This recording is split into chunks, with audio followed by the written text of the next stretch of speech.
Amigas e amigos, organizadores da Fundación Pedrón de Ouro e todas e todos os acompañantes desta reunión, eu quero salientar, se me permitides, o seguinte: cando a doenza é grave, os antídotos cobran moita máis importancia.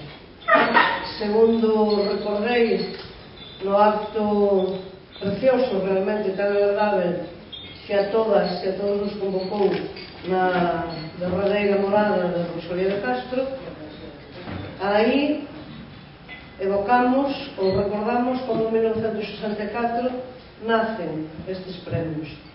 Tamén alrededor deste ano nacen na historia contemporánea da Galiza, que é a que nos vincula a todas e todos nós, partidos como o Partido Socialista Galego ou a Unión do Pobo Galego.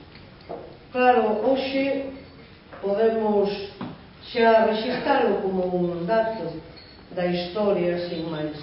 Pero eu, en troca, son firmemente partidaria de recoñecerme, como tamén os antigos da historia de Galiza facían, da historia contemporánea, de recoñecerme nos meus mestres e nas miñas mestras.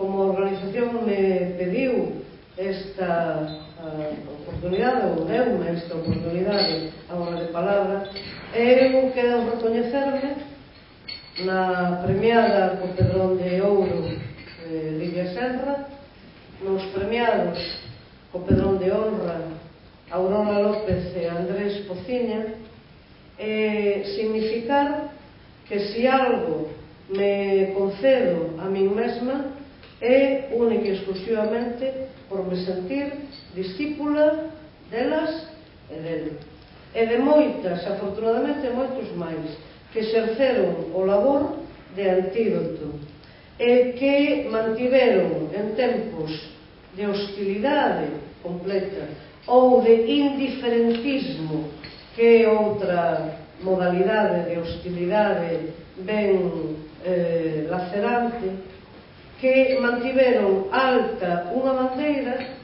e unha práctica política, social e cultural e inclusive direi moral, que a tantas e tantos nos valeu para exercermos o que despois, humildemente, modestamente ou na medida das nosas posibilidades, podemos facer.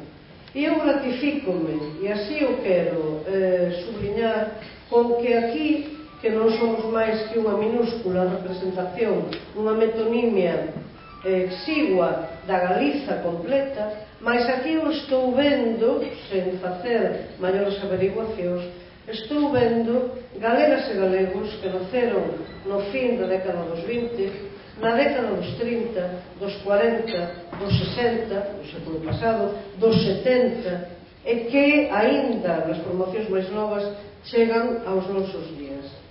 É un factor fundamental. Toda a nosa historia anterior operou para ensinar a desprezármonos, para darmos como natural a ignorancia de nós mesmos. Por iso eu valoro en todo o que merece e en todo o que vale realmente esta conmemoración, que non é vacua, que non é ritual, senón que quere poñer en valor, como David Otero expresou moi ben no seu discurso de hoxe pola mañá, todo que efectivamente o que cabezas galegas e mãos galegas fixemos e fixeron e podemos ainda facer no futuro.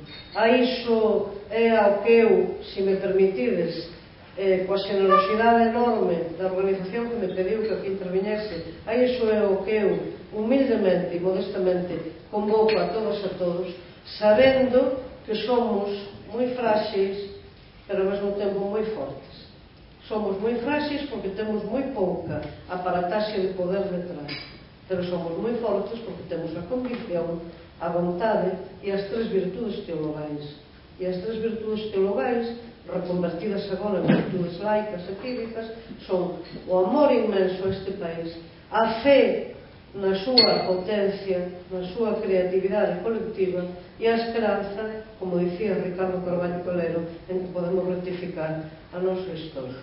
Desculpade esta efusión que está omitindo agora e a alegría grandísima que eu teño por me sentir profundamente identificada no premio a Lidia Serra como Pedrón de Ouro e a Aurora López e Andrés Pociña como Pedrón de Honra, porque son efectivamente unha parte sustancial desta nosa nación. Continuaron sempre con toda esa fe e con todo o seu amor e esperanza o seu traballo a prol da Galiza, tanto aquí como fora. A Galiza non ten a ver con fronteiras xeográficas escritas. A Galiza existe onde exista quen a defenda e quen queira ser galego ou galega. Entón pode ser aquí ou a 10.000 kilómetros, como Xosé Neira Vilas durante tantos anos da súa vida na Argentina ou en Cuba. Aí está efectivamente a Galiza. Queremos así proclamarlo e tenemos que seguir empeñadas e empeñados en que as evidencias máis palpáveis e máis patentes tenemos que defendelas ainda como obxectivos a conquistarmos. É o que nos toca históricamente. Eu, se me permitides, convoco-vos a todas e todos modestamente a esta labor, que estou totalmente certa de que nos une nese obxectivo común. Moitas grazas. Queremos ser galegos e galegas, non como unha empresa de traballo temporal a tempo parcial. Simplemente queremos ser galegas e galegos a tempo completo. Nin máis nin menos. Moitas grazas.